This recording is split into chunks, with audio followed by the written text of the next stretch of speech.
Ba Mame Dior Cissokho Pape Sow Diminga Mané Biboulaye Touré également ñu ngi koy jaajëfal bu baax a baax. Amet Yama Ba ak mboolem ñi nga xam te ni yëpp ñu ngi àndandoo ko ñun ñu daal di wax ca leneen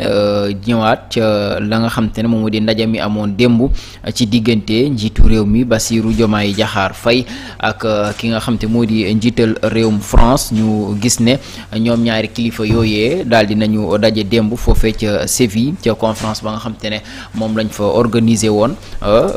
ci lu jëm ci li nga xam te ne moom moo di ca financement international bi yi ni mel bañ ca génnee ba ñu dajee ba noppi gis nañu njiital réewum France am benn tweet boo xam te ne daal dina ko dugal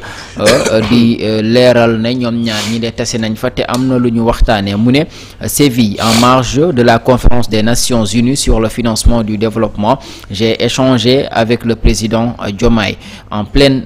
refonte. Le partenariat entre le Sénégal et la France doit nous permettre d'avancer ensemble au service des intérêts de nos peuples et de notre souveraineté. Partenariat économique, de sécurité et de défense, culturel et mémoriel, autant de chantiers que nous suivons de près avec le président Faye. J'ai enfin salué l'engagement du Sénégal en faveur de la stabilité régionale et pour répondre aux grands enjeux globaux. Lii mooy message bi nga xam te ne moom la kii di njiital réewum France daal di dugal tey wala ba daal di dugal démb ginnaaw ndaje moomee njiit réew mi également def na li ni mel tey xam ne xëy na la ñu waxtaanee mooy ay partenariat yoo xamante ne daal dañ koy basé sur le respect mutuel maanaam ku si nekk da ngay jox keneen ka gëdd ba nga xam te moom lay daal di yellool xëy na jàngat li par rapport ak partenariat ba laata ñu ñëw ci communiqué bi nga xam te ne génn na sànq ci lu yàggul ci lu jëm ci base militaire française yi nga xam te ne am na yoo xam te ne tey réewum Sénégal tegaat na ci loxo tey ci benn far ci weerum juillet bi laata ñu ci yegg xëy na ci partenariat bi nga xam te ne moom la Emmanuel Macron wax ne dañ ko war a yeesalaat waaye surtout ñu daal di ko defaraat ba nga xamante ne di doon partenariat boo xam ne ku si nekk dafiy gis boppam. mel ni mbirum respect mutuel ak yu ni mel. Mouhamed xam nga diggante Sénégal ak France actuellement bras de fer amu ci te mënu ci am parce que bras de fer boo koy def dafay tax li koy waral mooy ngay jéem a imposer dara. c'est comme si tey ku la war a respecter te respecté wu la. nga war ko imposer ni ko da nga maa war a respecter. foofu bras de fer mën na fa am mais koo xam ne moom si waxoom il a compris que saa waay man Sénégal bii ma jàkkaar lool du woon Sénégal bokkul ak Sénégal bi ma daan jàkkaar lool. donc lu mel noonu bu xewee je pense que li ñu ci mën a jàngatee rek mooy. France laata même le président Macky Sall di fi jóge tàmbali na ut yeneen i stratégie ndax yàggul dara je me rappelle bi France 2021 wala 2022 di woote ci ab conférence woo ci ay leaders africains woo ci ay activistes pour ne dañu war a waxtaanee ci relation yi war a dox diggante entre France ak dëkku Afrique yi c'est-à-dire France moom bu yàgg la comprendre que mbir yi dafa war a changer parce que sentir na que voilà ñu ngi gis ay pëcc dans certains pays muy répété wu ñu ngi gis volonté bi yenn jeunes africains yi gis-gis bi ñu am pour benn xeetu changement par rapport ak taxawaayu souveraineté bi ñuy réclamer donc ñoom ils ont compris très tôt que am na lu nekk di jug te lii ku mel ni Ousmane Sonko ci opposition ñoom il savait que kii bis bu àggee ci pouvoir moo xam moom wala son candidat Bassirou Diomaye Faye su àggee ci pouvoir beaucoup de choses dafay changer donc loolu ils l'ont compris France amul lu muy imposer c'est-à-dire France dafa taxawee taxawaayu xaar Sénégal ñëw nga ne ko ah grand la ñu doon jëflante kat mi ngi ci sunu ginnaaw déjà présent nañu xool nu ñu ko tënkaatee noo xam ne wax dëgg yàlla ni ngeen ko bëggee ñu nit ñu bëggee ko noonu parce que taxawaay boobu la France am France amul lu muy imposer actuellement et je pense que gis nañu li nga xam ne yaa ngi koy junj léegi ci départ bu base militaire française yi effectivement te defe naa yàggul xaw ma kañ rek laay wax fii naan Sénégal ak France mënuñoo ñàkk a daje non mënul ñàkk parce que effectivement je me rappelle semaine passée semaine passée maanaam mënul ñàkk et dafay am même visite officielle si benn timing boo xam ne du nekk timing boo xam ne dafay am par hasard mais bu ñuy fixé la c'est-à-dire si benn moment boo xamante ne dafay nekk phase bu am solo boo xam ne dañuy dugg ci renégociation, c'est-à-dire il faut que président Bassirou Diomaye Faye wala son premier ministre wala ñaari gouvernement yu daje ñu ne ah gars yi lii kat amoon na accord suñu diggante waaye lii fi lay yam day jeex nangam dañ koy dindi nangam dañu koy dindi lii dañu koy continuer waaye à une condition mooy qu'il y ait une renégociation c'est-à-dire foog mu ñu toog parce que li ñu luy dafa bëri Sénégal daanaka France loxoom mi ngi woon fépp et loolu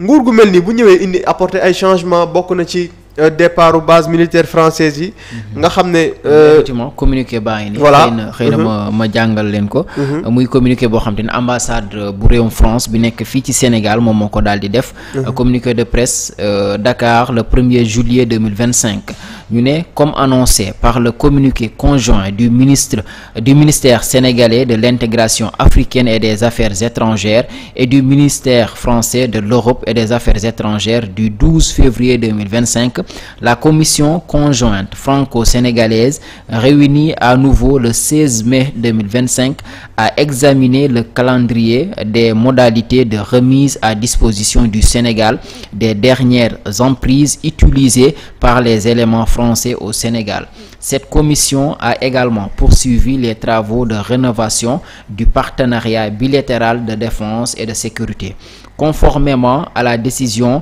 de la commission conjointe du 16 mai 2025, dans le respect de la procédure établie dans le traité instituant un partenariat en matière de coopération militaire entre la République française et la République du Sénégal du 18 avril 2012, la partie française a remis à la disposition de la partie sénégalaise ce mardi 1er juillet 2025 la station d'émission interarmée située à Rufisque, en charge des communications sur la façade atlantique sud depuis 1960. Pour mémoire, les emprises Maréchal et Saint-Exupéry, situées à proximité du parc de Hann, ont déjà été restituées le 7 mars 2025 et le quartier contre-amiral Protet, situé sur le port de Dakar, a été restitué le 15 mai 2025. Les dernières emprises seront restituées d'ici fin juillet 2025 selon le calendrier communément agréé. kon daanaka jamono ji mën nañu wax ne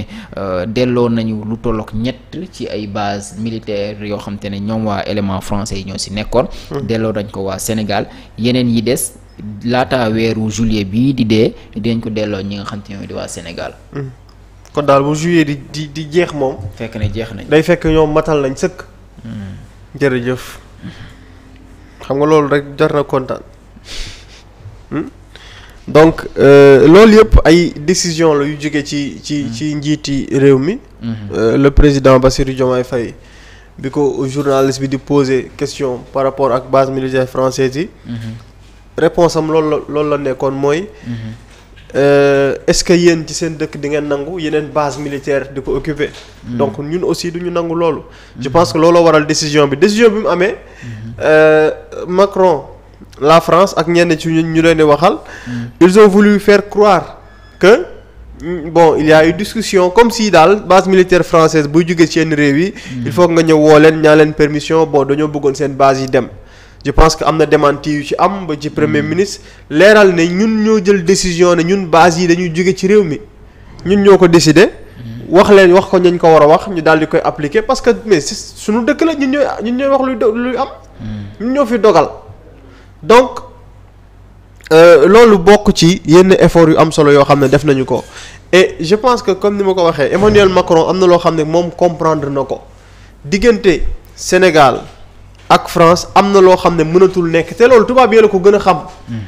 mën nañu nag nekk ci suuf di def seen i bagage ci suuf mais xam nañu ni par exemple nekkatuñu en face d'une génération complexée wala de dirigeants complexés yoo xam ne am na ya nga doon am démb ak bërki démb yoo xam ne mënatul nekk léegi nag li des lan la mooy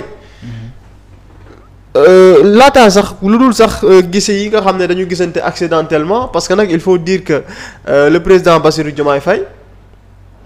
Emmanuel Macron invité na ko depuis bu yàgg dem na ci forum ñu gisante dem na ci JO ñu gisante mais il y a pas eu de visite officielle comme ni mu waree comme nañ ko daan defee te boo delloo ci lañ daan gis au Sénégal le président Macky Sall par exemple mais dañ koo fal defagul weer dem na France te du toog defe naa at bu mu fa demul demaat fa donc je pense que loolu il faudra que loolu am maanaam visite officielle boobu faaw mu am lu ñu mën a xaar la léegi nag waxuma ak ñiy jaxase naan wéy ñoom ñoo waxoon du ñu toog ak ñii wala du ñu def kenn mësul wax du ñu toog ak diw li ñu wax mooy am na loo xam ne mënatul nekk c'est-à-dire képp ku ñuy jëflanteel àndu nawle lay doon et respect mutuel moom moo ci am donc fi liy phase bu njëkk bi mooy ñëw nañu xool ne ñun kat base militaire française bëgguñu ko sunuy suuf gars yi roñ leen seen i bagage ngeen bàyyi sunuy base loolu defe naa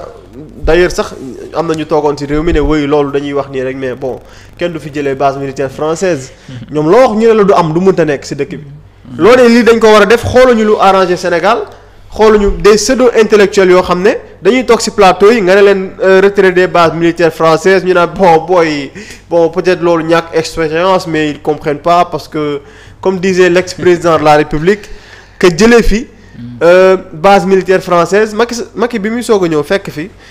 ak le président Abdoulaye Wade tàmbale woon jëlee fi base militaire yi bi mu ñëwee dafa ne erreur mënul gën a rëy loolu dafa ne erreur mënul gën a rëy njiitu Sénégal da jël décision naan dafay jëlee base militaire française yi pour que ñu xam niveau complexe bi Macky Sall àggoon maanaam erreur mënul gën a ngand loolu. nga jëlee fi ay base militaire française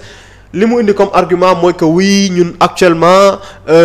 ay mbirub terrorisme ak yooyu su fekkee dalul suñu kaw c'est parce que ñoom ñoo ñu jàppale.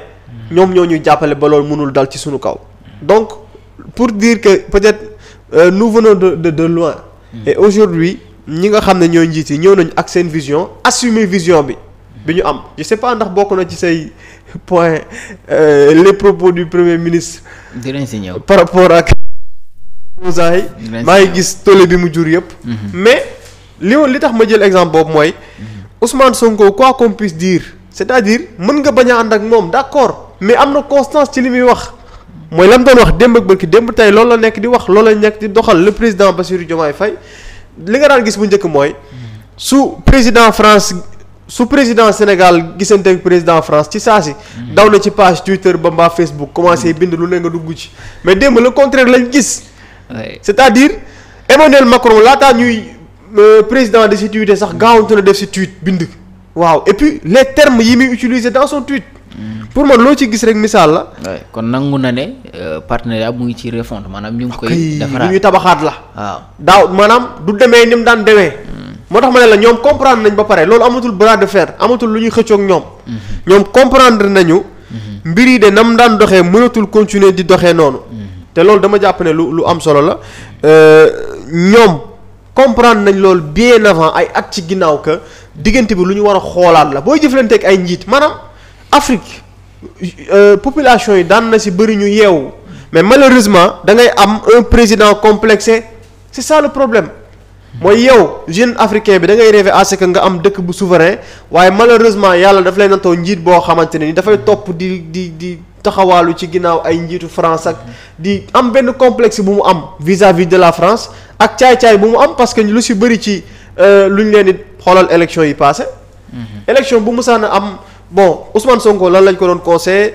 maa ngi dégg benn jour mu naan dafa am ko mës a ñëw ci moom ne ko bon gis naa ne voilà li ngay def communication bi et tout c'est bien mais lenn rek laa lay conseillé mooy bàyyil di citer France bàyyil di leen tudd parce que xam nga baaxul ci yow mu ne moom lu ma jaaxal mooy c'est-à-dire ku nekk am nga droit wax loo neex mais France bul ko tudd loolu moo nekkoon réalité au Sénégal d'ailleurs boo ko daan tudd journaliste yii ñii ngay gis ni fan yi ñuy nekk di wax du n'importe quoi lan moo nekkoon seen position mooy diw il ne sera jamais président de la République mooy diw ñàkk expérience moo ko jàpp moo tax muy tudd France dañoo jàppoon ne élection boo siy jub boo bëggee gagner da ngay fexe am le soutien de la France Ousmane Sonko mooy benn homme politique boo xam ne ñëw na ne utuma soutien wu France suñ may fal peuple sénégalais ñoo may fal et aujourd'hui dafa mujj nekk une réalité Amadou Ba bañ ko defee candidat balaa dara lan la njëkk a def dem France toog commencé signer di jaay moom moo remplacé woyof signature mais bon yàlla baax na tey jii agsi nañu fi ñu agsi et am na jéego yu ñu jot a dox léegi nag la ca des mooy la ñu signé ci këyit mu dox si diggante ñaari réew yi te ñu war ko xoolaat ci ay contrat ak yeneen ak yeneen ak yeneen ñu mun ko xoolaat Eiffage suñu autoroute bii nga xam ne depuis ba xale yi di dox seen soxla balaa ñoo judd ba tey jàmbaar ñu ngi exploité kii bi xaalis bi muy dem néew li dese bu gën a bëri di li dese mais loolu mënuñu fa àgg sëñ bi loolu da nga koy foqati lan la ñu waxoon ay 30 nangam loolu dañ koy foqati sëñ mais loolu sëñ bi yow li nga jot a versé rek xool lu mu toll dañ ko évaluer waat y a beaucoup de choses à revoir et loolu pour man il faut que ñu toog ci table ak la France ne leen gars yi kat lii ak lii ak lii yéen a ko ñun ñoo ko signé d'accord parce que le président de la République Macky Sall lu mu def day engagé Sénégal ñi ko jiitu lu ñu def day engagé Sénégal mais jàmbaar yéen xam ngeen ne lii mënut a mënut a continuer et sur cette base ñu xoolaat mbir yi daal di nuyewaat ay partenariat ci lu gën loolu parce que loolu moom moo fi sës moo tax ma ne la ñaar moo mën a am comme ni ko njiit yi yàgg a waxee soit dañuy xoolaat doxalin bi soit ku si nekk jël sa yoonu bopp te ñoom bëgguñu loolu am li leen gënal te gën sax moom mooy ñu continuer di am lu ñuy jëflante ci suñu biir waaye jëflante bi lu ñuy xoolaat la ci conditions yi muy amee et je pense que loolu ñoom njiit yi ñu ngi si d'ailleurs le président mi ngi annoncé renégociation de contrat d'ailleurs ñu ngi koy xaar parce que bi muy mujj génn mi ngi ñuy wax ne dans le cadre de la renégociation des contrats am na ci lu yu xew yoo xam ne bis bu ko sénégalais yi yëgee dinañ am lu leen ci neex on espère que en tout cas dinañ ko génne ba sénégalais yi yëg la ñu renégocier ak la ñu xoolaat ci ay contrats yoo xam ne arrangé wul woon réew mi ñu teg ko si yoon ba réew mi mën ci gis boppam. d'accord jërëjëf merci beaucoup Momo Gaye Vito yow également ndaje moomee nga xam te ne doxoon na démb ci diggante njiitu réew mi Bassirou Diomaye Diakhar Faye ak Emmanuel Macron waaye également kàddu ya ca tukkee ba ci sax mbirum base militaire français yi nga xam te ne ñu ngi woon fii te am na ñoo xam te ne jot nañ.